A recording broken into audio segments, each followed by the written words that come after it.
Discipline is choosing between what you want now and what you want most. If you really let that sink in, you'll realize something powerful. The gap between where you are and where you want to be isn't because of your talent, your intelligence, or even your opportunities. It's because of your discipline. And the tough truth is, your mind either works for you or against you. There is no middle ground. If you don't discipline your mind will discipline you. It will hold you back. It will keep you stuck in bad habits. It will convince you to give up every time things get uncomfortable. But when you learn how to control it, when you take charge of your thoughts, your focus, your actions, everything changes. This video isn't about hype. It's not about motivation that wears off in a few hours. It's about showing you how to build a disciplined mind that keeps showing up, even on the hard days. Especially on the hard days. You'll learn simple, practical steps to build mental strength, stay focused, and follow through on the things that matter most in your life. These are the same habits and strategies that separate people who win from people who just wish they could. If you're tired of starting over, if you're done breaking promises to yourself, if you're ready to build real discipline and take back control, you're in the right place. Stay until the end, and you'll walk away with a clear plan, real tools you can use, and a mindset that doesn't just want more, but knows how to go out and get it. Let's start building the mind that will change your life. Chapter 1. You've been lied to. Discipline isn't a punishment. Discipline is the key that unlocks every door you've ever wanted to walk through. Success, confidence, health, freedom, it's all waiting on the other side of one choice. And that choice is not luck. It's not talent. It's not who your parents were or where you were born. It's discipline. The ability to do what needs to be done, especially when you don't feel like it. That's the difference between those who build a life they're proud of and those who stay stuck in the same loop, year after year, wondering why nothing changes. But here's the thing, nobody told you growing up, and it's time you heard the truth. Discipline isn't punishment. It's not something you suffer through. It's not a life sentence of boring routines and restrictions. Discipline is freedom. Discipline is power. Discipline is the ultimate act of self-love. And when you finally understand that, not just in your head, but deep in your gut, everything changes. For far too long, discipline has been misunderstood. People hear the word and immediately picture some strict, joyless life. They think of waking up before dawn, running miles in the freezing cold, eating the same bland meal every day. And they say, "That's not for me."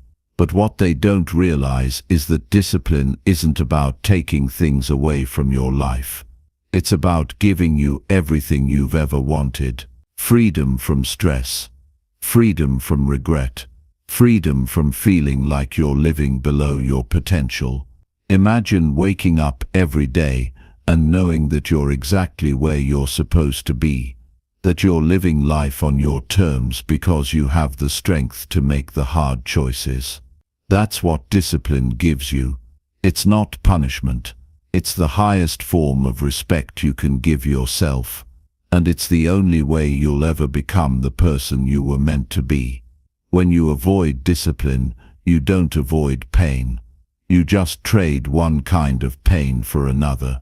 You trade the temporary discomfort of doing the hard thing now for the long-term agony of regret later. And regret is a far heavier burden to carry. Regret keeps you up at night. Regret makes you wonder what could have been if you had just done what you knew you should have done. But discipline is the pain that weighs ounces. Regret weighs tons. Discipline asks you for a little bit of effort today. Regret robs you of peace for years. When you choose discipline, You're choosing peace in advance. You're making an investment in a future where you're proud of yourself, where you look back and know you gave it your all. And there's no better feeling in the world than knowing you honored your potential. I get it. It's not easy. Waking up early, saying no to distractions, showing up when you'd rather sit it out, that takes effort. But what people miss is that the first steps are always the hardest. At first it feels like pushing a boulder up a hill, but if you keep showing up, something shifts. That boulder starts rolling. Momentum kicks in, and suddenly the things that used to feel impossible start to feel natural. Discipline stops being this constant struggle and starts being your default setting. You don't have to force yourself to do the right thing because you've trained yourself to crave it. You start wanting the things that are good for you because you've seen the results. You've felt the pride. You've lived the freedom. And once you taste that, you'll never go back. People think they need motivation to be disciplined. They wait to feel inspired. They think they have to be in the right mood. But motivation is a liar. It's fleeting. It shows up when it feels like it, and disappears the moment things get tough. Discipline doesn't care how you feel. It's there no matter what. It's the voice in your head that says, I don't feel like it, but I'm doing it anyway. And that's the voice you need to listen to. Because that's the voice that builds champions. That's the voice that changes lives. Motivation gets you started. Discipline keeps you going. And the people who win in life are the ones who do it whether they feel like it or not. There's something powerful that happens when you realize you're in control. When you stop waiting for circumstances to be perfect. When you stop blaming your past, your parents, your boss, the economy, anything and everything outside of you. When you decide, no more. When you make the commitment to yourself that no matter what happens around you, you're going to show up. You're going to do the work. You're going to be the kind of person who keeps their word to themselves first, and then to the world. That's when everything shifts. Because life will never be fair. Conditions will never be perfect. But you can be consistent. And consistency beats talent every time. The greatest act of rebellion in this world is to be disciplined. In a society that constantly tries to sell you shortcuts, distractions, and instant gratification, choosing discipline makes you unstoppable. When everyone else is looking for an easy way out, you're willing to take the hard way, and because of that you rise. While others are giving up, you're getting stronger. While others are waiting, you're working. And eventually they look up and wonder how you did it. They'll call you lucky. They'll say you were born for this. But you'll know the truth. You earned it. Step by step. Choice by choice. Day after day. You earned it through discipline. And let me tell you something that most people don't want to admit. Discipline is not reserved for the elite few.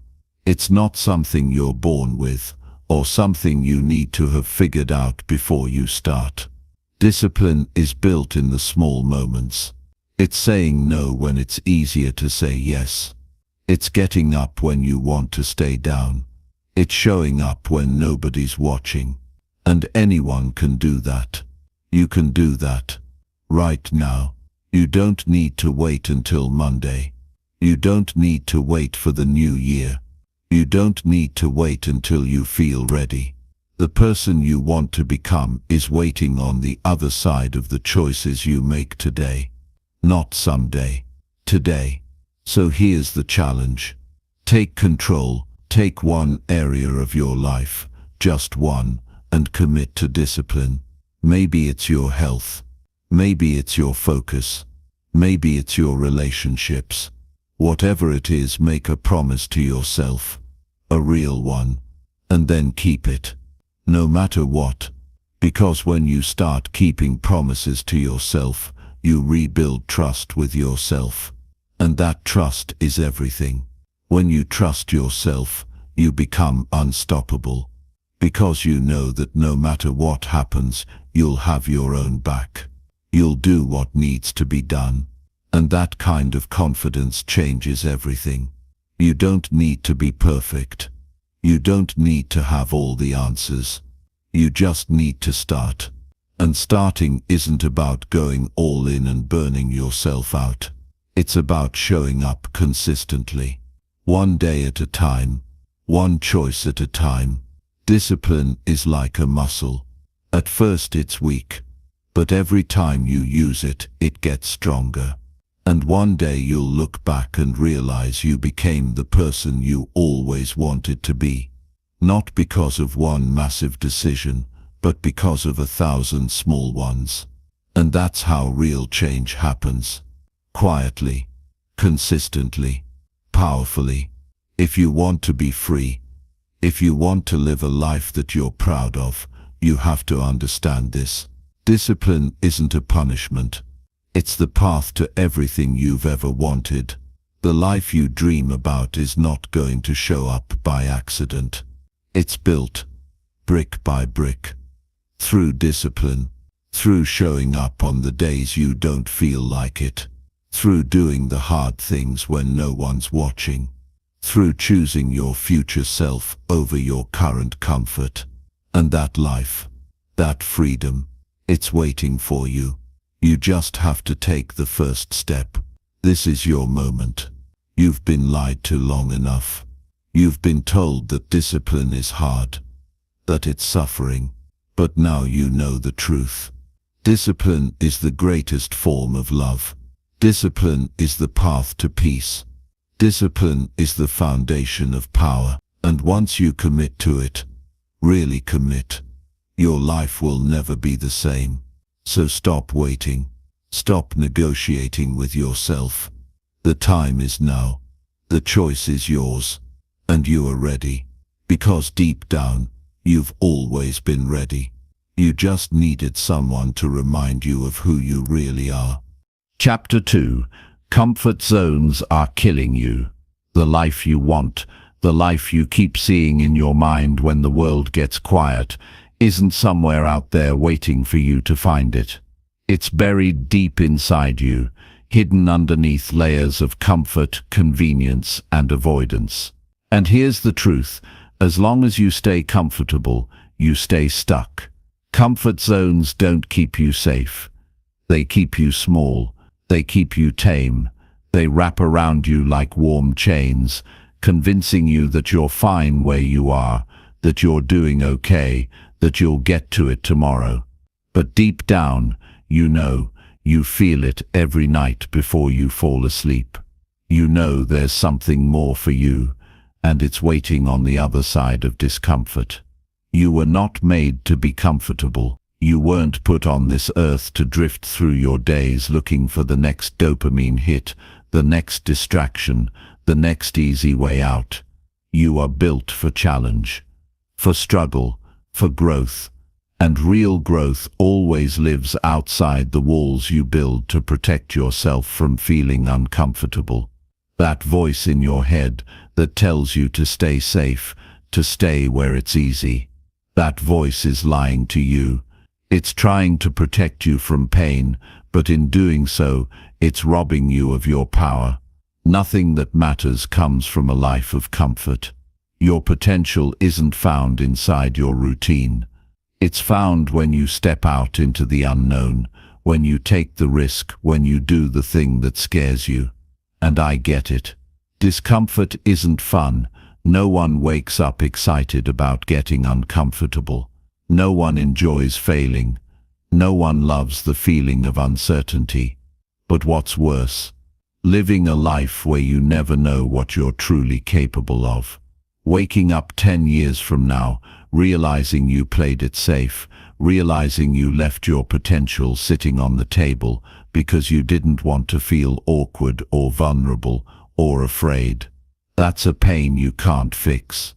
And the scary thing is, that pain doesn't show up all at once. It creeps in slowly. It shows up in the form of quiet disappointment, missed opportunities, that heavy feeling in your chest when you know you're not living up to who you could be. Your comfort zone whispers lies in your ear, telling you that it's better to be comfortable, better to be cautious, better to wait until you're ready. But you will never be ready. No one is ever ready for change. You become ready by stepping forward while you're still scared.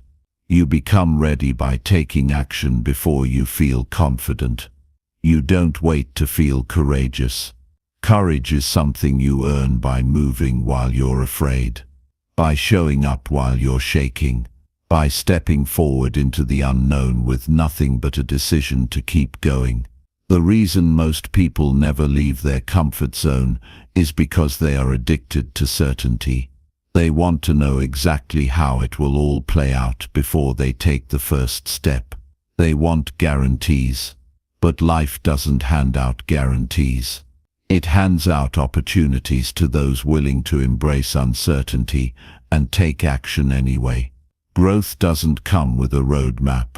You have to be willing to walk the path without knowing exactly where it leads. And if you're brave enough to do that, life rewards you with something better than certainty. It gives you strength. It gives you resilience. It gives you the ability to handle anything that comes your way because you've trained yourself to thrive in discomfort. If you're tired of feeling stuck, if you're tired of the same results, if you're tired of living a life that feels smaller than what you know it could be, you have to stop avoiding discomfort and start leaning into it. The obstacles you're facing, the ones that feel impossible to get past, are not there to break you. They're there to build you. They are the resistance you need to grow. Think about it like lifting weights.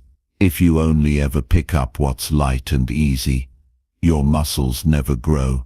It's only when you choose to lift something heavier than you think you can handle that your body adapts. The same is true for your mind, for your discipline, for your life. Every time you choose comfort over challenge, you make your comfort zone smaller. Every time you choose challenge over comfort, you expand your limits. And that's where the real magic happens. Because one day you'll look back at the things that used to scare you, the things that felt impossible, and they'll feel easy. Not because the world got easier, but because you got stronger. You'll realize that the things you once thought would break you are now the things that built you. You'll stand in the place you once dreamed about and wonder why you ever doubted yourself in the first place. But none of that happens if you stay comfortable. Growth demands sacrifice. Sacrifice of your ego. Sacrifice of your excuses. Sacrifice of your need to be perfect before you begin. You have to be willing to look foolish. You have to be willing to make mistakes. You have to be willing to fail. Not just once, but again and again. Because failure is not the enemy. Failure is feedback. Failure is the proof that you are trying, that you are moving, that you are alive. And every time you fail, you are gathering the lessons you need to succeed. The people you admire, the ones who seem fearless and disciplined and unstoppable, are not fearless at all. They are simply willing to be uncomfortable. They are willing to fail in front of the world. They are willing to get up one more time than they fall. They don't have some magic power that you don't. They have trained themselves to embrace discomfort. They've made friends with fear. And you can too. You don't need to take massive leaps. You don't need to change everything all at once. You just need to take the first step. One step outside your comfort zone. One action that stretches you. Maybe it's having the difficult conversation you've been avoiding. Maybe it's waking up an hour earlier and doing the work while everyone else is still asleep. Maybe it's saying no to something easy so you can say yes to something hard. And when you take that first step, you'll prove to yourself that you can do hard things. And the more you prove that to yourself, the more unstoppable you become. The comfort zone is not where you belong. You were not made for average. You were made for excellence. You were made for growth. You were made to rise. But none of that happens until you are willing to let go of your need to be comfortable. The life you want isn't inside the comfort zone. It's outside of it. It's on the other side of effort, of risk, of failure.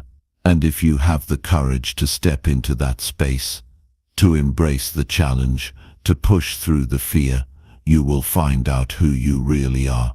You will discover a strength inside you that you never knew existed. And once you find that strength, nothing can stop you. Your comfort zone is killing you slowly. It's taking away your potential, your energy, your fire. But you can take it back. Right now, today, it starts with one decision, one act of courage, one choice to stop playing small and start living big. And when you do that, when you make that choice, everything changes. You change. And once you change, the world around you begins to change too. So don't wait. Don't wait for permission. Don't wait for the perfect moment. The perfect moment doesn't exist. You create it by taking action. Right here, right now. Get uncomfortable. Get moving. Get disciplined. Your future self is waiting for you to show up. Be the person who takes that first step. Be the person who breaks free from the comfort zone and never looks back. You are capable of more than you can imagine. But you'll never know until you're willing to leave comfort behind and find out. This is your time.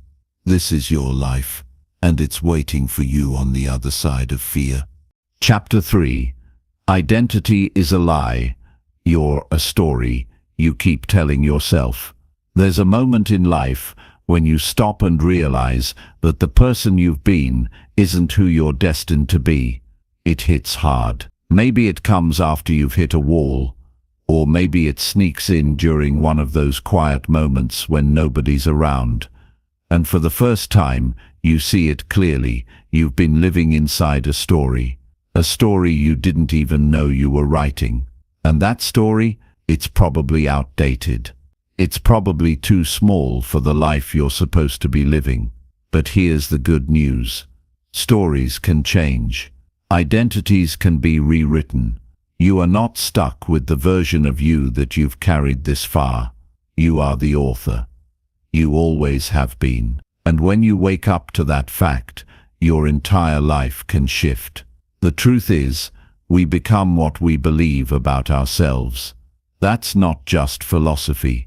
It's fact. If you've spent years telling yourself you're lazy, that you're undisciplined, that you can never stick to anything, then guess what? Your actions will fall in line with that identity. Not because it's who you are, but because it's who you've told yourself you are. You'll act in a way that proves the story right. And every time you do, you reinforce it even more. It's a loop, a powerful one. And unless you break it, you will live the same year over and over again, calling it a life. But here's what they don't tell you. That identity you've been wearing like a heavy coat on a summer day. It's optional. You can take it off. You can hang it up. And you can choose something new. Yes, it's that simple. Not always easy, but simple. You are not your habits. You are not your past. You are not the labels someone else gave you. You are the story you tell yourself. And if you don't like the story, rewrite it. Let me be real with you. You don't need permission to change. You don't need to wait until you've earned it. Too many people are waiting for some magic moment where they'll finally feel like they deserve to change their life. But that moment doesn't come. You don't get a notification that says, "Okay, now you're ready to become who you were meant to be." You have to decide. You have to declare it to yourself. That's where it starts. You draw a line in the sand and you say, this is where the old story ends and the new one begins. Not tomorrow, not someday, now. Think about it. Every time you take an action, you cast a vote for the kind of person you believe you are. When you skip the workout, you're voting for the identity of someone who gives up. When you hit snooze, you're voting for the identity of someone who breaks promises to themselves. But every time you show up, even when it's hard, even when you don't feel like it, you're voting for something different. You're building a new identity. And the more votes you cast, the stronger that identity becomes. The most powerful force in the human mind is the need to stay consistent with who you believe you are. If you tell yourself, "I'm not disciplined," then the moment discipline gets hard, you'll quit, because quitting matches the identity you've accepted. But if you flip that script, if you start telling yourself, "I am disciplined," even if you don't fully believe it yet, something changes. You'll feel the tension every time you try to act against that new identity. And that tension pulls you toward better choices. Over time, those choices stack up. And before you know it, you've become the person you always wanted to be. Not because you magically changed overnight, but because you started with the decision to tell a better story. This is why affirmations are powerful, but only if you back them up with action. You can't just sit in front of a mirror and chant, "I'm disciplined," while your actions prove otherwise. The story only works if you live it. But here's the hack: it doesn't have to be big at first. Small wins build trust. Small wins create momentum, and momentum builds belief. When you wake up and make your bed, you've cast a vote. When you sit down and do your work without distraction, you've cast a vote. When you get yourself to the gym on a day you didn't feel like it, you've cast a vote. And those votes, they matter more than you think. Understand this: your mind doesn't care what the truth is. It believes what you repeatedly tell it. If you tell yourself you're lazy, if you tell yourself you're not cut out for success, if you tell yourself you always fail, your mind will believe you. And then it will go to work finding ways to prove you right. But the opposite is true too. Start feeding your mind something new. Start telling yourself, "I'm the kind of person who follows through. I'm the kind of person who does hard things. I'm the kind of person who doesn't quit." And then live it. And when your mind starts believing that, it will find ways to make that true too. You have to understand how powerful this is. The entire system of who you are right now is just a series of habits built on the identity you've accepted. Change the identity, and the habits follow. You don't force change. You embody it. You don't grind your way into discipline. You become a disciplined person by aligning your actions with that identity, one step at a time. It's not about faking it. It's about becoming it. And you become it through practice. If you're listening to this and thinking, "But I've failed so many times," I hear you. We all have.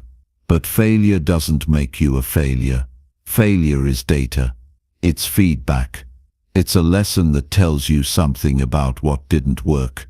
It's not who you are. And it's not a death sentence. The only way failure becomes your identity is if you choose to wear it. But you can choose something else. Right now, you can decide that failure is simply part of the story that makes you stronger, wiser, better prepared for the next chapter. Let me tell you something about identity shifts. They don't come with fireworks. They come quietly. You decide you're no longer the person who quits when it gets hard. You decide you're the person who finishes what they start. And then you back it up. Quietly. Consistently. Day after day. Until one day, it's just who you are. You don't have to think about it anymore. It's automatic. And that's when you've won. Identity is not fixed. It's fluid. It can be rewritten. And it's rewritten by you. No one else. Not your past. Not your parents. Not your circumstances. You get to choose who you are. And you get to prove it with the actions you take today. Stop waiting for someone to give you permission. Stop waiting for the perfect moment. You are ready now. You've always been ready. You just needed to remember who you are and what you're capable of. So what story have you been telling yourself? And what story are you going to start telling yourself now? Because your life will rise or fall to the level of that story. Choose wisely. Speak it boldly. Live it relentlessly. And watch how everything begins to change. Not by chance, by choice. This is your moment. This is your life. And the pen is in your hand. Start writing a story you're proud of. And never stop. Chapter 4. The discipline of saying no is what gives your yes power. You will never own your life until you learn how to say no. It's one of the simplest things to say, yet it's one of the hardest things for people to do. And that's not because you're weak or you don't have the strength. It's because the world has conditioned you to be available, to be agreeable, to always say yes. Yes to distractions. Yes to people who drain you. Yes to commitments that pull you away from what really matters. But here's the truth. Nobody told you. Every time you say yes to something that doesn't serve you, you are saying no to something that does. And your future depends on whether you have the discipline to reverse that equation. You don't have an energy problem. You don't have a time problem. What you have is a priority problem, and it's costing you more than you realize. The life you want isn't going to come from adding more to your plate. It's going to come from cutting out what doesn't belong there in the first place. Discipline is not just about what you're willing to do. It's about what you're willing to walk away from. It's about what you're willing to reject, what you're willing to sacrifice, and what you're willing to protect. And if you don't protect your time, your energy, your focus, no one else will. Saying no isn't selfish. It's self-respect. It's looking at your life and recognizing that not everything deserves a piece of you. It's understanding that your attention is your most valuable currency, and you can't afford to keep spending it on things that give you no return. Every yes you give comes at a cost. You just have to decide if it's worth it. Most people are bankrupt, not because they don't have enough talent, time, or potential, but because they give their attention away too easily. They're so worried about being liked, about being accepted, about not disappointing anyone, that they end up disappointing the only person who truly matters, themselves. And that ends now, because you are not here to live life on other people's terms. You are here to build something bigger. You are here to lead yourself first before you can ever hope to lead anyone else. And leadership starts with boundaries. It starts with having the courage to say, no, that's not for me, even when it's uncomfortable. Especially when it's uncomfortable. Every time you say no to something small, you make room to say yes to something big. That's how power works. That's how freedom works. It's not about being able to say yes to everything. It's about being able to say no to almost everything, so that the few things you do say yes to get your full presence, your full energy, your full commitment. Think about it. If you say yes to every opportunity, every invitation, every distraction, how much of you is left for the things that actually matter? How much energy do you have left to build the body you want, the mind you want, the life you want? How much time is left over to work on your craft, to develop yourself, to become great at what you do? Greatness doesn't come from spreading yourself thin. It comes from going deep. It comes from doing less, but doing it better. And that only happens when you get ruthless about what you allow into your life. You are not required to attend every argument you're invited to. You are not obligated to engage with every drama that circles your world. You are not supposed to be available 24/7. Just because someone has access to you doesn't mean they have a right to your time. You get to choose who gets your energy. You get to choose what gets your focus, and the discipline to choose wisely. That's where your power is. But let's be real, saying no isn't easy. It triggers guilt. It makes you second-guess yourself. It makes you worry about what other people will think. But I want you to remember something. Every time you say no from a place of alignment with who you are and where you're going, you are saying yes to yourself. You are choosing to stand for something, and you're choosing to protect your future self from being buried under obligations you never should have accepted in the first place. Your dream life is not built by being agreeable. It's not built by being liked. It's built by being clear on your mission. And clarity creates courage. When you know who you are and what you're here to do, saying no becomes easier. You stop entertaining things that don't move you forward. You stop tolerating energy that drains you.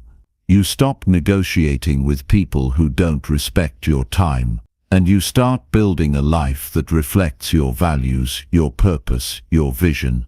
The people who rise to the top are not the ones who do the most. They are the ones who focus on the few things that matter the most and give them everything they've got.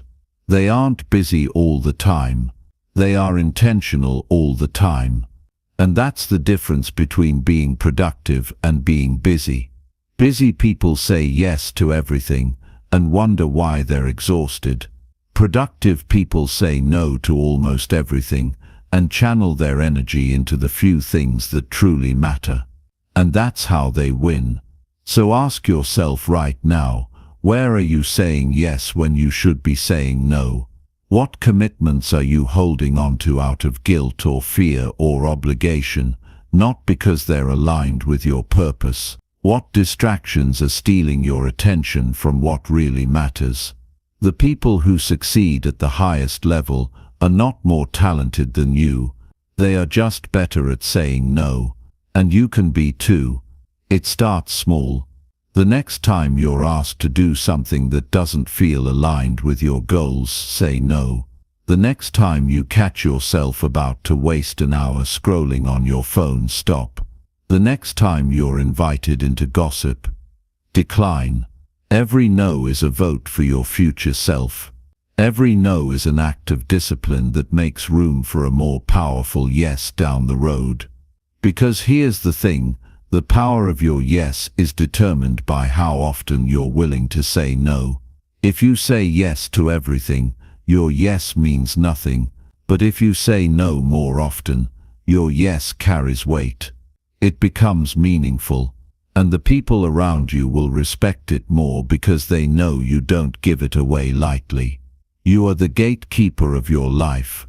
You decide who gets in and who doesn't. You decide what stays and what goes. And if you don't stand guard at the gate, distractions, negativity, and energy leaks will flood in and take over. Your life is your responsibility. No one else is coming to protect your time, your energy, your future. That's on you. And the sooner you accept that, the sooner you reclaim your power. Saying no is not about shutting the world out. It's about choosing what you let in. It's about curating your life with intention. It's about making sure that the things you say yes to are things that move you closer to the person you want to be and the life you want to live.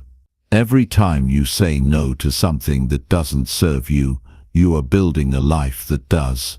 Every time you draw a line in the sand and say, "Not for me," you create space for what's meant for you to find you. Every time you protect your focus, you sharpen your edge. And when you do that consistently, you become unstoppable. The discipline to say no is not about being harsh or cold. It's about being clear. It's about having boundaries that protect your peace, your energy, and your purpose. And clarity, my friend, is a superpower. So here's the truth you need to take with you today. Every yes is a trade. Make sure you're trading for something that matters. Make sure you're trading for something that brings you closer to who you want to be. Make sure you're trading for something that leaves you proud of how you spent your time and energy. You only get one life, one shot, and it's happening right now. Not tomorrow, not next week, not someday. Now you can't afford to keep giving yourself away to things that don't deserve you. You can't afford to keep saying yes to things that steal from your future. Now is the time to decide. Now is the time to be bold. Now is the time to protect your energy, like your life depends on it. Because it does. You were not born to be everything to everyone. You were born to be something great to someone, and that someone starts with you. Say no to what doesn't serve you. Say yes to the life you're here to build. And when you do that, when you make those tough calls, when you choose your focus over your fear of saying no, everything in your life will start to shift. You'll feel lighter. You'll feel stronger. You'll feel unstoppable. So take your power back. Say no. Say it unapologetically. Say it with strength. And watch how your life transforms. Because this is your time, and the power of your no will make your yes unstoppable. Chapter 5. You are not your thoughts. You are the master of them. At some point in your life, you have to stop letting your mind run the show. You have to stop giving so much power to every thought that passes through your head, because if you don't, it will control you. And if your mind controls you, everything in your life gets harder than it needs to be. You have to understand this. You are not your thoughts. You are the one watching them. You are the one who decides what stays and what goes. And the moment you realize that you reclaim your power, that's the moment your life begins to change. Because until then, you're living like a passenger. But you were never meant to be a passenger. You were meant to drive. You were meant to be the one in control. Every day your mind is throwing things at you. Random thoughts, negative ideas, doubts, worries, fears. Some are true, most are not. Your mind is a constant stream of noise. That's how it's wired. It's designed to think, to protect you, to make sense of the world. But here's the problem. Your mind doesn't know the difference between something that's helpful and something that's hurting you. It just runs. It just repeats old programs. And if you're not careful, you start believing everything it tells you. You start thinking that, because you have a thought, it must be true. You start thinking that, because you feel fear, you should stop. You start thinking that, because you feel doubt, you're not ready. And that's how your mind traps you. But you don't have to live like that. You can take control of your mind. You can separate yourself from the noise. You can look at your thoughts without getting pulled into them. And when you do that, you become unstoppable. Because now you're in charge. Now you're the one choosing what to believe, what to act on, what to focus on. Now you're the master, not the slave. And that's where real discipline starts. It doesn't start with your body. It doesn't start with your habits. It starts in your mind. It starts with the thoughts you allow to stay. Imagine if you treated every thought like a guest knocking on your door. Some guests you invite in. You sit them down. You offer them something to drink. You spend time with them. But others, you don't even open the door. You look through the peephole and say, "No, not today." That's how you have to be with your mind. You don't have to accept every thought. You don't have to believe every story it tells you. You get to decide. And when you start making that decision consciously, your life begins to shift in ways you can't even imagine. Because, here's the truth, your life is a reflection of your dominant thoughts. What you focus on expands. If you let fear run your mind, your life will be ruled by fear. If you let doubt take over, you'll hesitate at every opportunity. If you let negativity win, you'll only see what's wrong. But if you take control and start feeding your mind discipline, confidence, courage, focus, everything changes. You start seeing possibilities instead of problems. You start taking action instead of waiting. You start leading instead of following. And that's when your life becomes yours again. Now, I'm not saying it's easy. Your mind is loud, and it's persistent. It's been running the same programs for years, maybe decades. But just because it's hard, doesn't mean it's impossible. In fact, it's the most important work you'll ever do. Because when you master your mind, you master your life. When you take control of your thoughts, you take control of your emotions. And when you take control of your emotions, you take control of your actions. And that's how you build a disciplined life. One choice at a time, starting in your mind. You need to start seeing your thoughts for what they are, suggestions. That's it. Not commands, not facts, just suggestions. Your mind will tell you, you can't do this. That's a suggestion. You can decline. Your mind will say, what if you fail? That's a suggestion. You don't have to take it. Your mind will whisper, this is too hard. That's a suggestion. You can choose something different. Every time you override a negative thought with a stronger decision, you build power. You train your mind to follow your lead, not the other way around. And that's how discipline works. It's not about feeling good all the time. It's about doing what needs to be done, no matter what your mind says.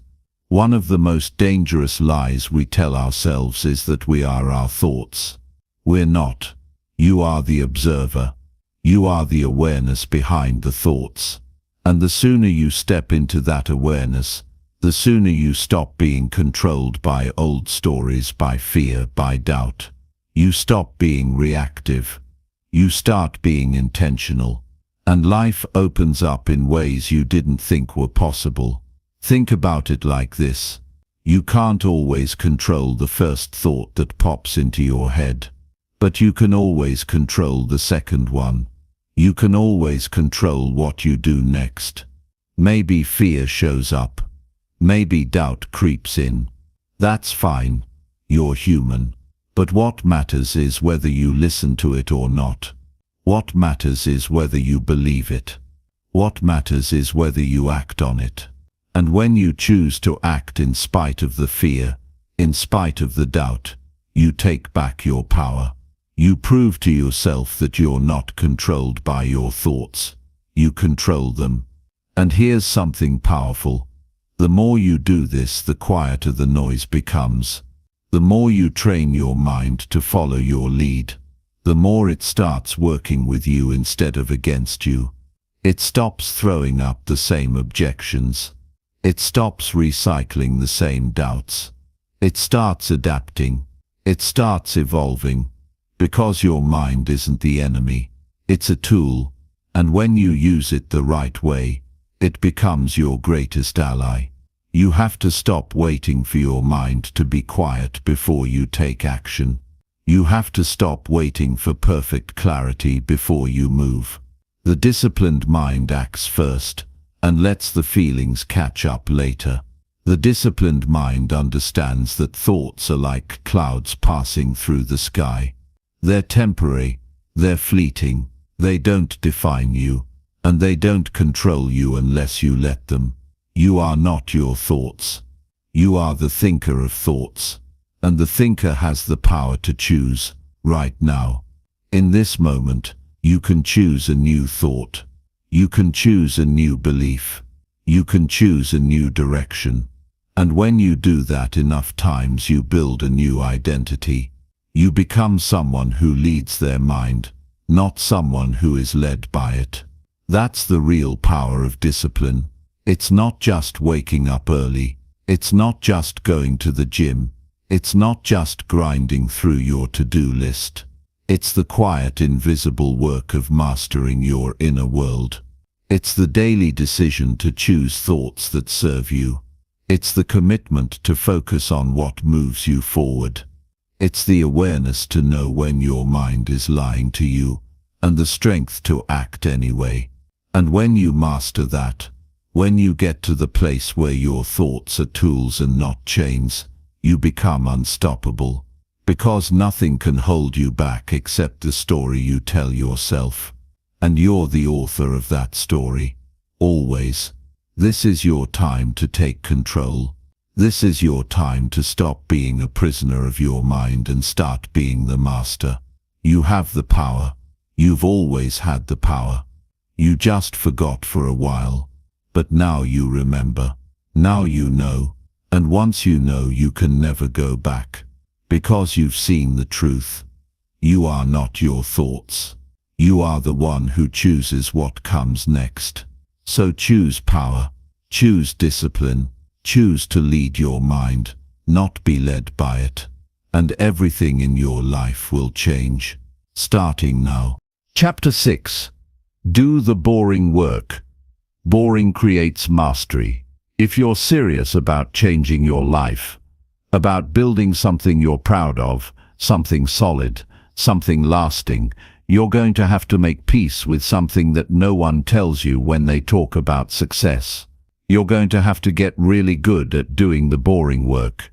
Not once, not twice, every day, over and over and over again, until it becomes who you are. Because the truth is, success is not sexy.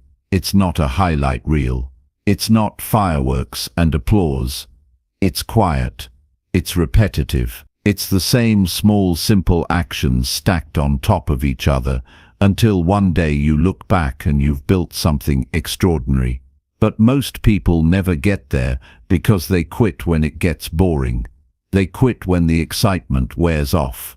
They quit when the work isn't shiny anymore. And that's the trap. That's the reason so many people stay stuck, wondering why they can't seem to break through. They think they're supposed to feel fired up all the time. They think they need to feel motivated to keep going. But motivation is a liar. It comes and goes like the weather. You can't depend on it. You can't build anything real on something that's unstable. What you can depend on is discipline. Discipline is the ability to show up when you don't feel like it. Discipline is what carries you through when motivation packs up and leaves. And discipline, real discipline, is built in the boring moments. If you look at anyone who's great at what they do, I mean truly great, not just good for a little while, you'll find they've made friends with boredom. They've embraced the grind. They've found a way to fall in love with the process, not just the result. And that's where mastery lives. It doesn't live in the big moments, the big wins. It lives in the small things. The things no one sees. The things no one claps for.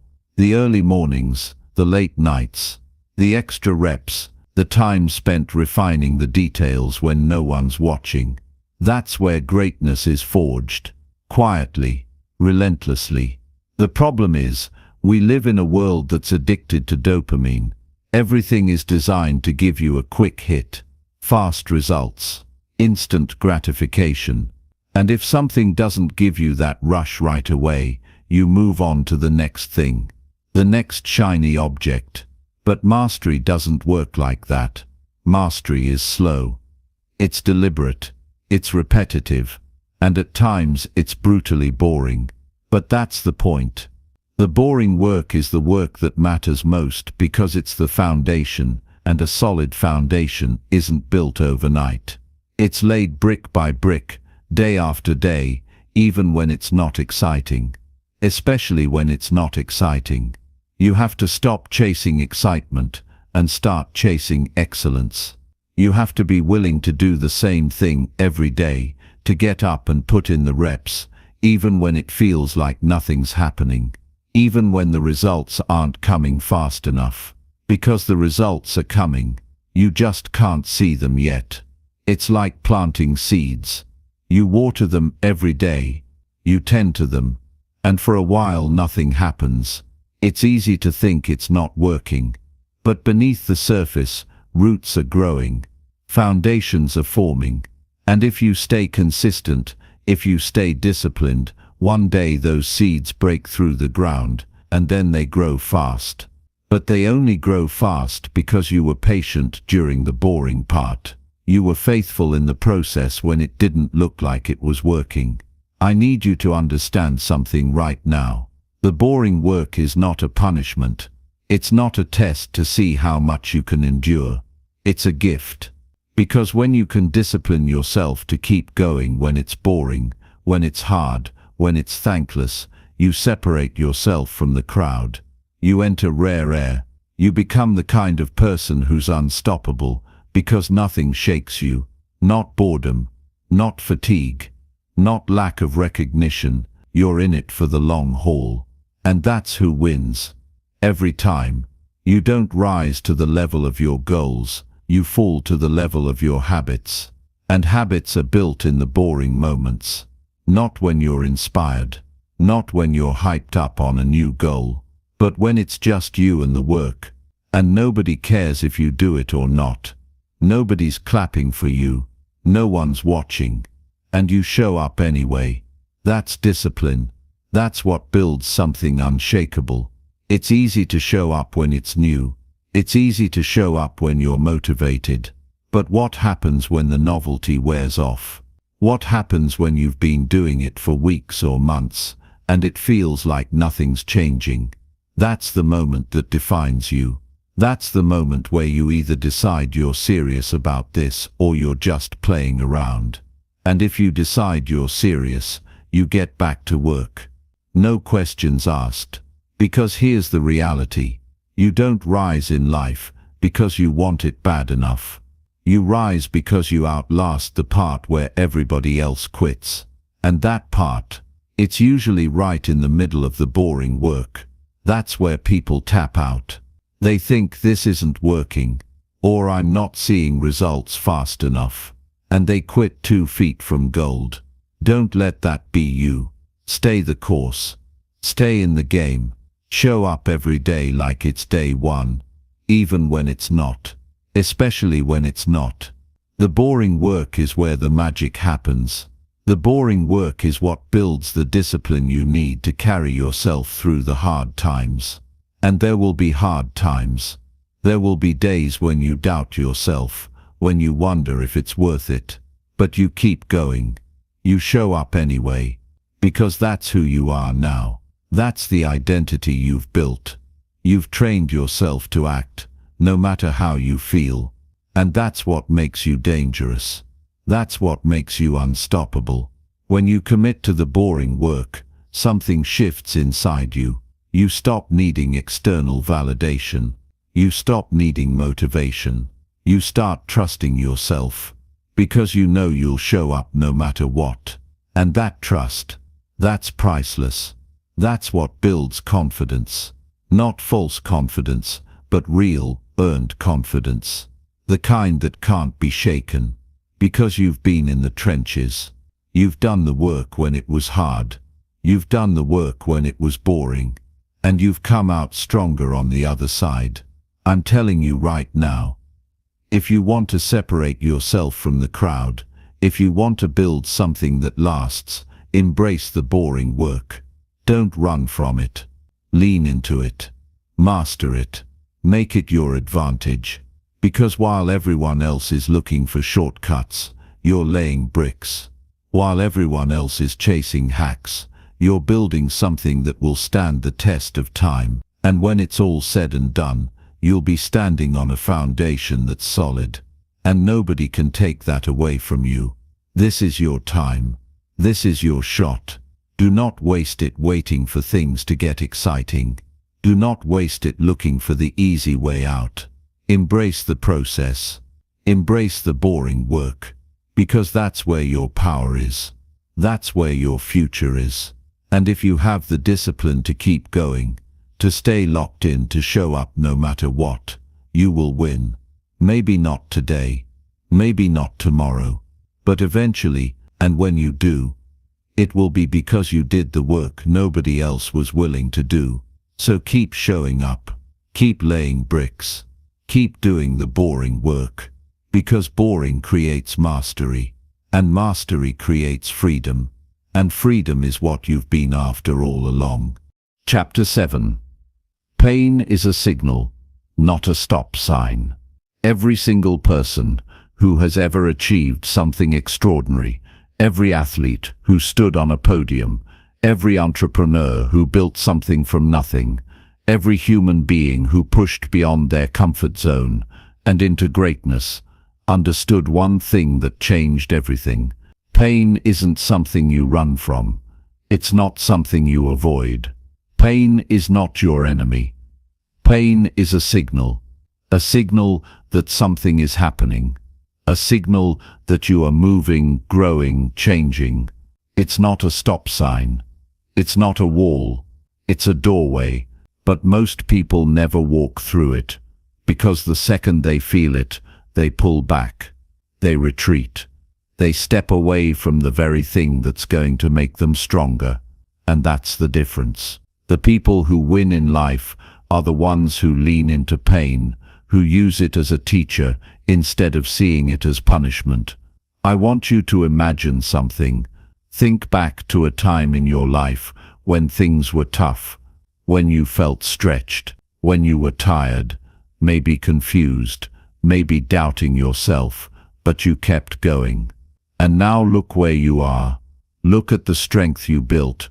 Look at how much wiser you are today because of that moment. You didn't get weaker from it. You got stronger. You didn't get smaller. You grew. But if you had quit back then, if you had let the pain convince you to stop, you wouldn't be who you are right now.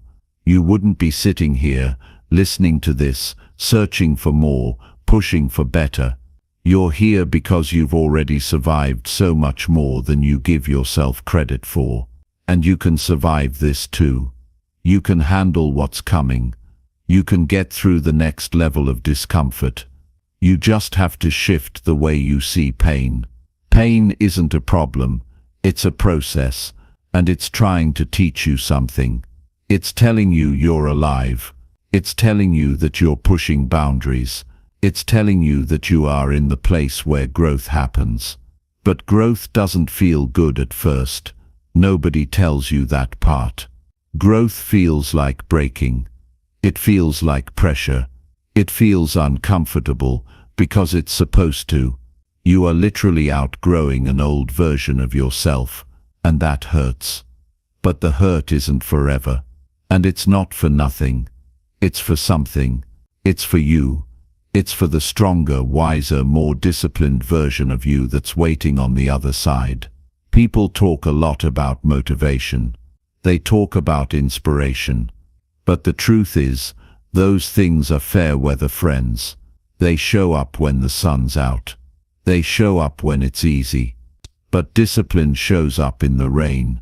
Discipline shows up when it's storming inside you. Discipline shows up when you're tired, when you're in pain, when you don't have one more step left, but you take it anyway. That's what builds character. That's what builds strength. Not the easy days.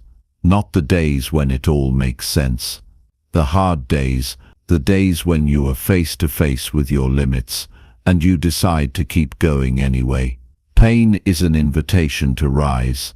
It's not meant to crush you. It's not meant to stop you. It's meant to wake you up. It's meant to show you where you're still holding back. And if you have the courage to listen to it, you'll find out something powerful about yourself. You'll find out that you can handle far more than you ever believed. You'll find out that you are stronger than the pain, and that changes everything. Some of the greatest transformations in life happen right after the moment when you feel like giving up, right after you push through the pain. And it's not because the pain disappears, it's because you stop fearing it. You stop seeing it as something to avoid, and you start seeing it as something to embrace. You realize it's part of the process, not the enemy of it. And when you make that shift, pain loses its power over you. You stop hesitating. You stop second-guessing yourself. You stop letting the fear of discomfort dictate what you do next. And that's where freedom lives. Your relationship with pain defines your future. If you run from it, if you avoid it, if you stay comfortable, you stay stuck. It's that simple. But if you run toward it, if you embrace it, if you let it sharpen you, everything opens up. You build resilience. You build confidence. You build the kind of mental toughness that makes you unstoppable because nothing scares you anymore. You've faced pain, you've walked through it, and you've come out on the other side, stronger. No one escapes pain. No one gets through life without it. But the difference between those who thrive and those who crumble isn't whether or not they feel pain. It's what they do with it. Some people let pain break them. Some people let pain build them. And you have a choice. Right now. You can use this moment, whatever you're going through, whatever's heavy, whatever's uncomfortable, you can use it as fuel. You can use it as proof that you're in the game, that you're doing something that matters, that you're chasing something big enough to stretch you. And that's the thing about pain. It's a sign that you're stretching, that you're growing, that you're expanding beyond where you've been. And that's what life's about. You didn't come this far just to stay the same. You didn't fight through everything you've been through just to settle. You're here because you're made for more. But more doesn't come to people who stay comfortable. More comes to people who lean into discomfort and use it as a tool to carve out the best version of themselves. You've got to stop thinking of pain as the enemy. Pain is the path. It's the doorway to everything you've ever wanted. But you have to be willing to walk through it. You have to be willing to feel it, to sit in it, to learn from it, and then to rise because of it. No shortcuts, no easy ways out. Just you facing it head on and choosing to grow anyway. When it hurts, when it's heavy, when you want to quit, that's not the end. That's the moment you decide who you are.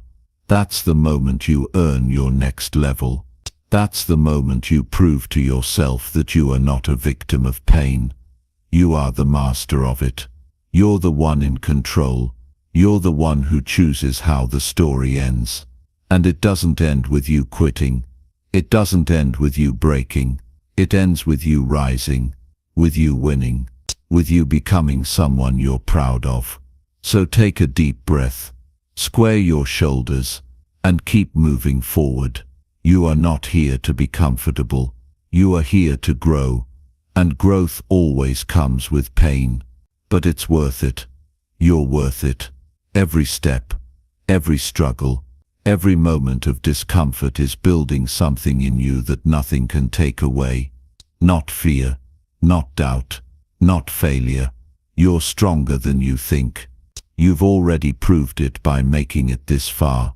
Now it's time to take the next step, not away from the pain, but through it.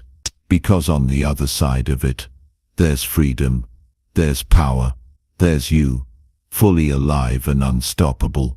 And that's who you were always meant to be. Chapter 8.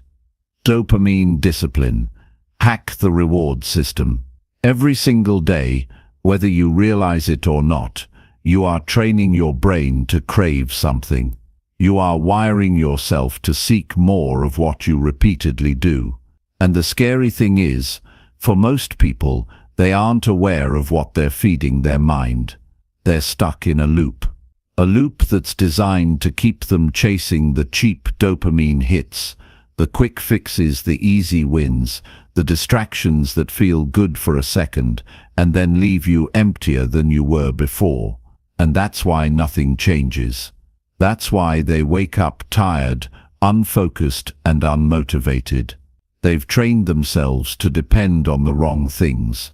They've wired their brains to need constant stimulation, constant entertainment, and constant validation. But you can change that. You can break that cycle. And if you do, everything in your life starts to shift.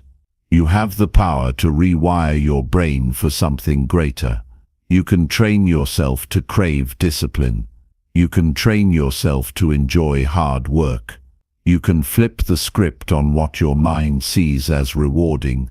And when you do that, when you get your brain to work with you instead of against you, your potential becomes limitless.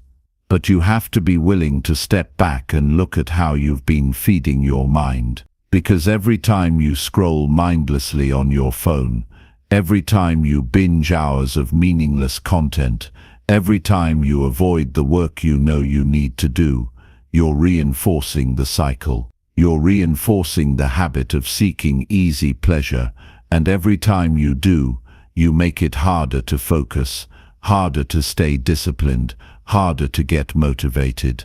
But the opposite is also true.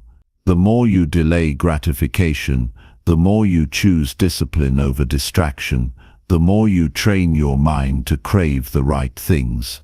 You start to feel uncomfortable when you're wasting time. You start to feel off when you're not moving forward. And that's when everything changes. Dopamine is not your enemy. It's not something to fear. It's a tool.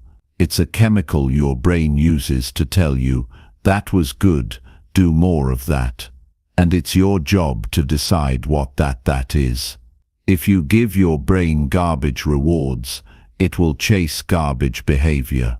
If you give it meaningful, intentional rewards, it will start craving growth. But that doesn't happen on its own. It happens by choice, by awareness, by discipline. And it starts with taking control of the little things, because the little things shape the big picture. Imagine what happens if you train yourself to feel good about discipline. Imagine if every time you finished a workout, your brain got a hit of dopamine because it recognized you did something hard. Imagine if every time you sat down to work on your craft, your brain rewarded you because it knew you were leveling up. That's not a fantasy. That's how the brain works. But most people never get there because they're stuck at level 1, chasing the cheap wins and wondering why life feels flat. You can't stay stuck in instant gratification and expect long-term rewards. Life doesn't work that way. The more you chase quick dopamine, the weaker you get. The more you chase meaningful dopamine, the stronger you become. And I get it. It's not easy to break out of the loop. We're surrounded by it. Social media, endless entertainment, notifications constantly pulling at your focus. The world is designed to keep you distracted, because distracted people are easy to control. But you're not here to be controlled. You're here to take control. You're here to become the one who decides what you focus on, what you value, what you chase. And that's the shift. That's the flip you have to make in your mind. You have to stop being a consumer and start being a creator. You have to stop reacting and start acting. You have to stop chasing pleasure and start chasing purpose. And when you do that, you realize something powerful. The hard things start to feel good.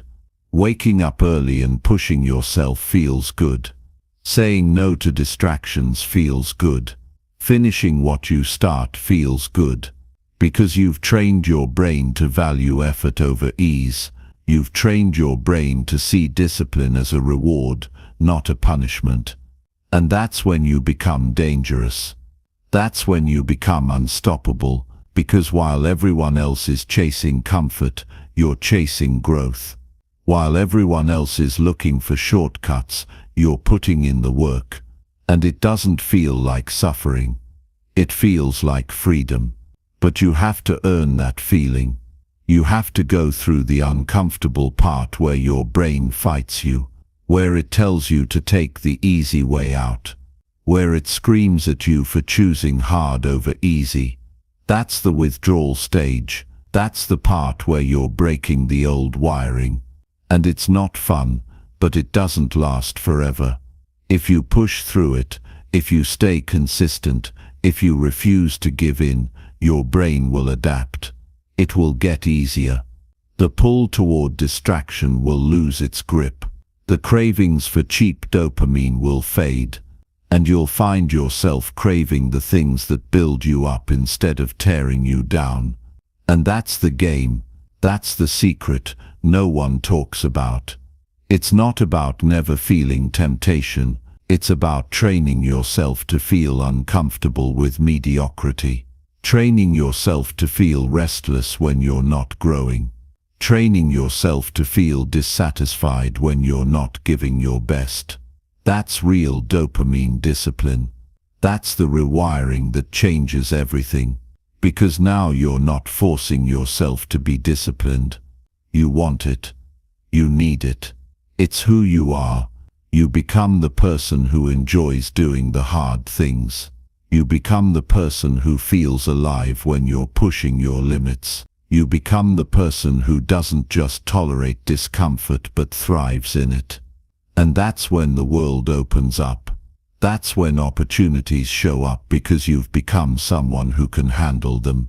That's when you break through the ceiling you didn't even know you had and find out you were capable of so much more. And if you're thinking this sounds impossible for you, let me tell you something. It's not. It's simple. Not easy, but simple. It starts with small choices. You delay the gratification by 5 minutes, then 10, then 30. You swap one distraction for one disciplined action. You go one day without giving in to the easy option, then another, and it compounds, it builds. You build momentum, and momentum changes everything. So don't wait for the world to make it easier. Don't wait for motivation to show up and save you. Save yourself. Start rewiring your brain today. Start feeding it the right rewards. Start teaching it that discipline is pleasure, that growth is fun, that hard work feels good. Because it does. You just forgot how good it feels to earn your wins, to push through the resistance and come out stronger on the other side. This is your time. You've been given a choice right now. Keep chasing quick dopamine and stay stuck in the loop, or break out. Take control, rewire your mind, and become the person who doesn't just talk about discipline but lives it, breathes it, embodies it. And when you do, you won't need motivation. You won't need someone to push you. You'll be pushing yourself because you'll love the process. And the best part, the results will come. They always do when you do the work. Your focus will sharpen. Your energy will increase. Your confidence will skyrocket. Not because life got easier, but because you got stronger. You trained for it. You earned it. So if you're tired of feeling stuck, tired of feeling like you're running in circles, tired of feeling like your best life is just out of reach, this is how you change it. Dopamine discipline. Reward the right things. Train your brain to love the work and the life you want. It's waiting for you on the other side of that choice. Make it now and never look back.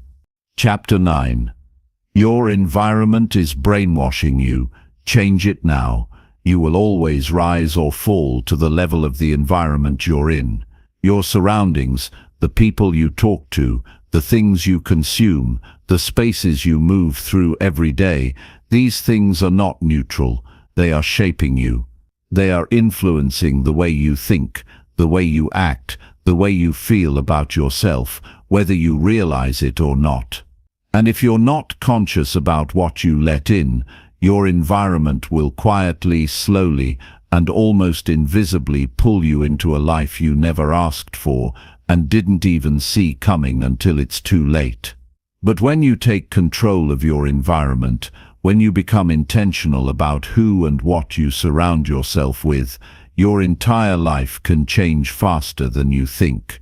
What you allow around you becomes what you allow inside you. If you spend your time around negativity, people who are always complaining, who are always making excuses, who think life is just about getting by and settling, it won't be long before you start thinking the same way. It won't be long before your standards drop and you start justifying the same behaviors. You can have all the motivation in the world, all the goals, all the ambition, but if you stay in an environment that's poisoning your mind, it will weigh you down. It will chip away at your focus, your discipline, your energy, and you won't even realize it's happening until you feel stuck and drained and start wondering where the fire went. On the flip side, when you put yourself in a space that fuels you, that demands more from you, that calls you to be better, everything changes. It's not magic. It's not luck. It's design. You start rising to the level of the standards that surround you. You start thinking bigger, moving differently. You get sharper, more focused. You hold yourself to a higher level of accountability because you're in a space where that's normal. Success stops being some distant concept and starts being the air you breathe. And that's why your environment is everything. You can have the strongest mindset, the best plan, but if your environment isn't in alignment with who you're becoming, it's a constant uphill battle. Your environment is like the soil you're planted in. It determines how fast you grow, how strong your roots are, how tall you can stand. If the soil is toxic, if it's full of weeds and parasites, you can't thrive. But if you plant yourself in the right soil, rich, nourishing, clean, you grow without force. You evolve naturally. You expand because the conditions support your growth. Now think about what you're surrounded by right now. Not just the people, but the spaces, the habits, the inputs. What's on your phone? What's on your screen? What's in your room, your car, your social feed? What are you listening to, watching, paying attention to day after day? Because these things are training your brain, whether you like it or not. They're either sharpening you or dulling you. They're either feeding your focus or draining it. And if you're not ruthless about filtering out the noise, the negativity, the distractions, you will get stuck. Not because you're lazy, not because you're unmotivated, but because you're surrounded by things that are constantly pulling you away from your potential. The hard truth is, if you stay in a weak environment long enough, it becomes normal. And that's dangerous. If you're surrounded by mediocrity, you start thinking it's acceptable to give less than your best. You start thinking it's okay to coast, to skip your habits, to lower your standards. You don't even see it happening until you wake up one day, realizing you've settled for far less than what you're capable of. That's why changing your environment is not optional. It's essential. If you want to get to the next level, you have to be in a space that stretches you, challenges you, holds you to a higher standard, even when it's uncomfortable. Especially when it's uncomfortable, you need to surround yourself with people who remind you of who you can be, not who you were. People who don't let you settle for excuses, people who make you think bigger, act better, show up stronger. If the people around you aren't inspiring you, if they aren't pushing you, if they aren't calling you out when you slip, you need new people. And that doesn't mean you cut everyone off or start acting like you're better than anyone else. It means you get serious about protecting your mind, your time, your energy. Because those things are your life, and you can't waste them on environments that keep you small. And it's not just people. It's places, it's habits, it's routines. Look at your space right now. Is it clean or is it cluttered? Is it set up to make you productive or does it distract you? What's the first thing you see in the morning? What's the last thing you see before you sleep? What kind of energy are you bathing in every single day? Because all of it matters. You can't live a disciplined, focused life in a chaotic environment. You can't have clarity in clutter. You can't have peace in chaos. You have to build an environment that reflects the life you're creating. And that doesn't mean it has to be perfect. It means it has to be intentional. Every item, every sound, every piece of content you consume needs to serve your mission. If it doesn't, it's a distraction. And distractions kill dreams, slowly, quietly, until you forget you even had one. The beautiful thing is, you can change your environment right now. You can clean your space. You can delete the apps that waste your time. You can cut back on the media that fills your mind with negativity. You can have the hard conversations. You can set boundaries. You can say no.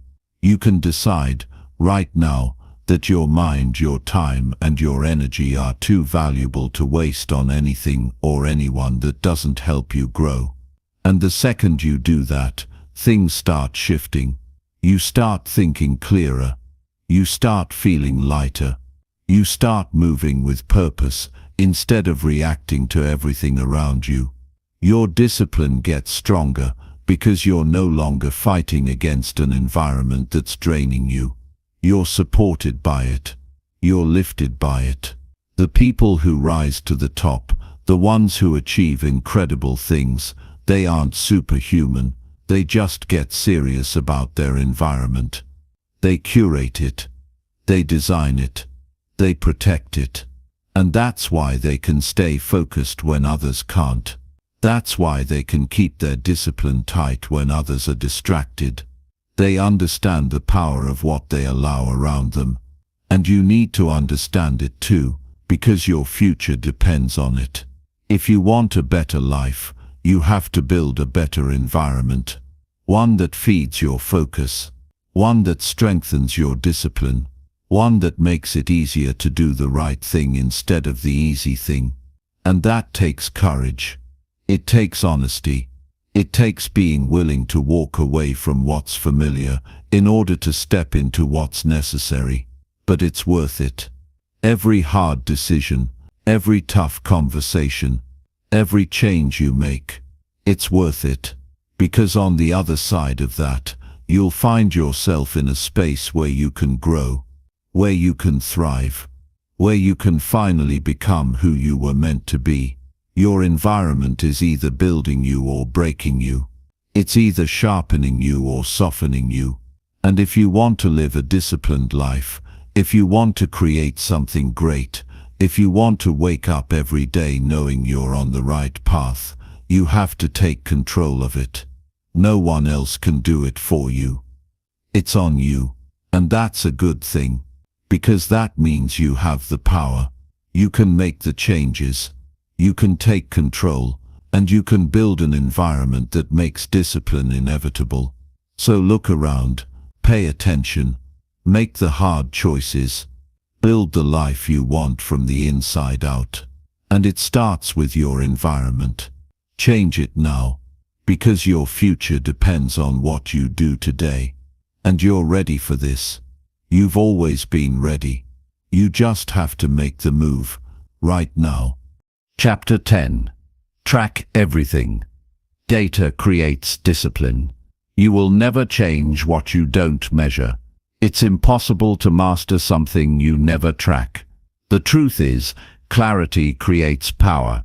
And if you don't know where you stand right now, you won't know where to go next. This is where people get stuck. They want better results. They want growth, they want transformation, but they're walking around in the dark. They're guessing. And when you're guessing, you're gambling.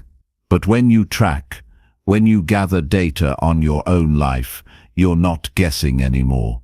You're making decisions from a place of truth. You're operating from reality, not hope.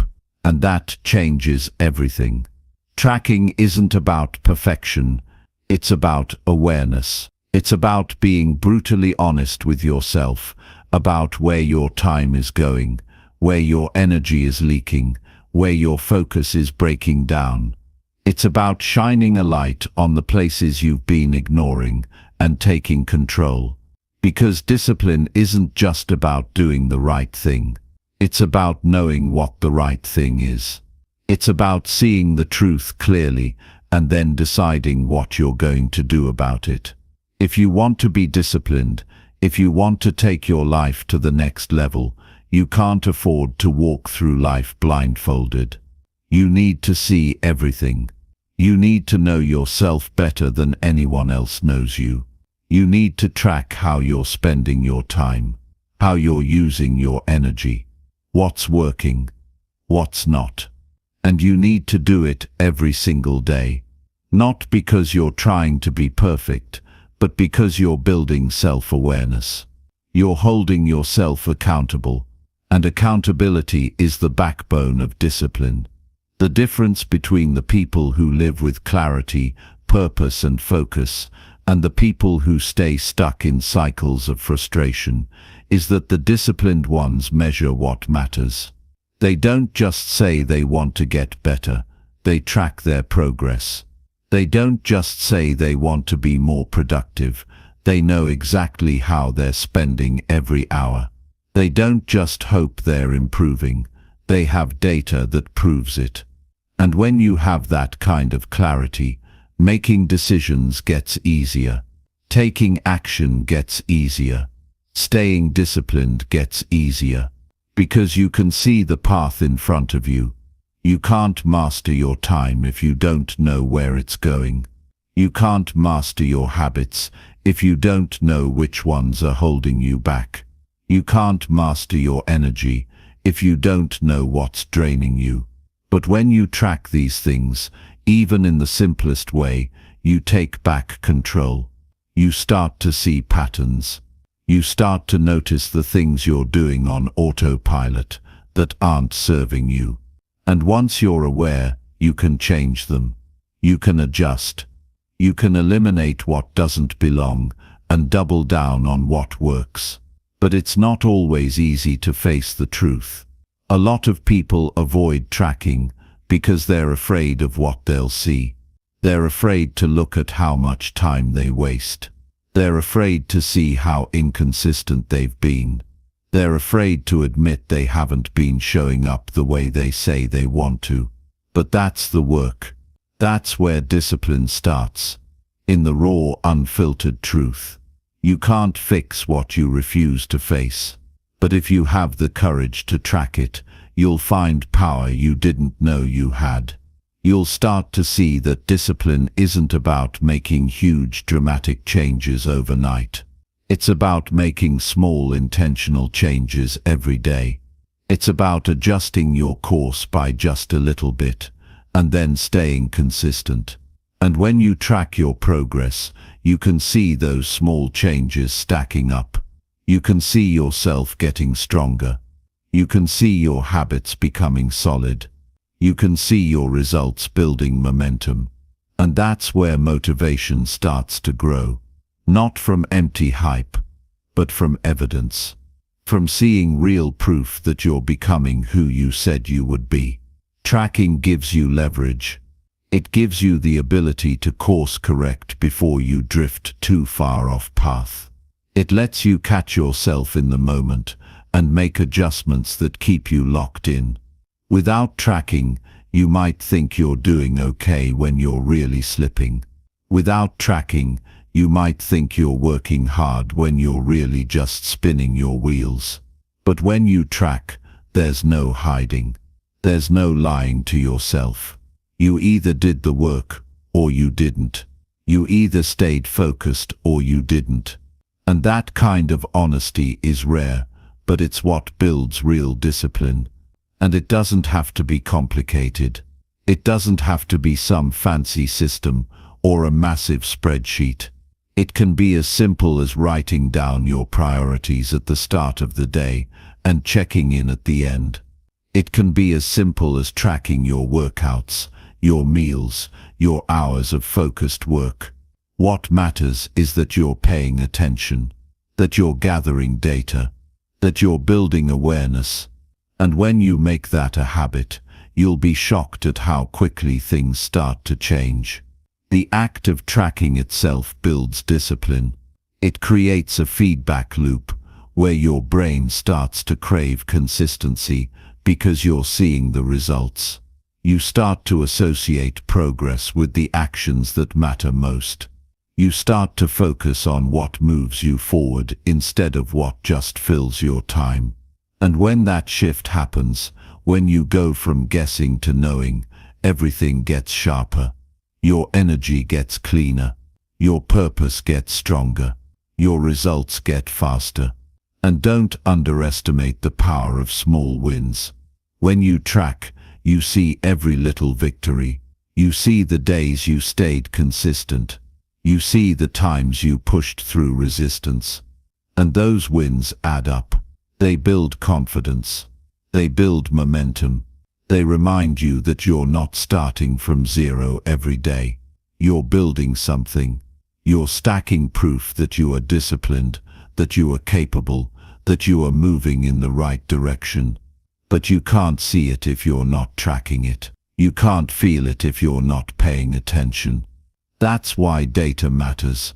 Not because it's numbers, but because it tells the story of who you are becoming. And if you want to write a different story, if you want to create a different ending, you need to see the truth clearly. You need to track where you are, so you can take control of where you're going. So start now.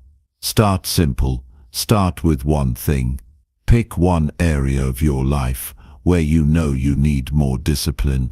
Track it every day. Review it. Adjust it. And watch what happens. Watch how your focus sharpens. Watch how your habits strengthen. Watch how your results accelerate. Because discipline isn't about working harder. It's about working smarter. And working smarter starts with knowing where you stand. This is how you take control. This is how you move from hoping to knowing, from wishing to winning, from drifting to leading. You track what matters. You measure what you want to master. And you stay consistent, even on the days when it's boring. Especially on those days. Because that's where discipline is forged. In the repetition, in the awareness, in the relentless pursuit of the next level. So if you're ready to live with discipline, if you're ready to build something real, something lasting, start tracking, start paying attention, start gathering the data that will guide your decisions and sharpen your focus. And when you do, you'll find that discipline becomes easier, that consistency becomes natural, that growth becomes inevitable. This is your time. No more guessing. No more drifting. Get clear, get focused, get disciplined, and it starts with tracking everything that matters. Because what gets measured gets mastered, and you are ready to master your life right now.